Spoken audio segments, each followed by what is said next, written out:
Pastor Babang, Pastor Cross, please come. We'll just, Pastor Gabriel, come. We'll just pray together. The power belongs to God. The power is not of any man. It's God who performed miracles through the handkerchiefs and aprons through the hands of Apostle Paul. But it's the power of God. Father, we call unto your power. Power belongs to you.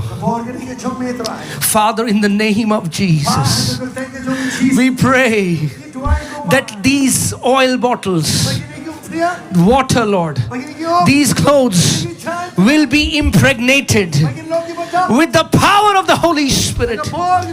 We release the anointing of the Holy Ghost on these clothes, Lord, that as these clothes touch the sick bodies, they shall be made whole.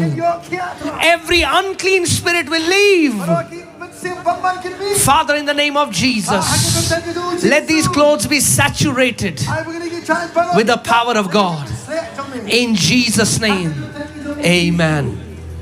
Hallelujah. Thank you, Lord Jesus. Thank you, Lord Jesus.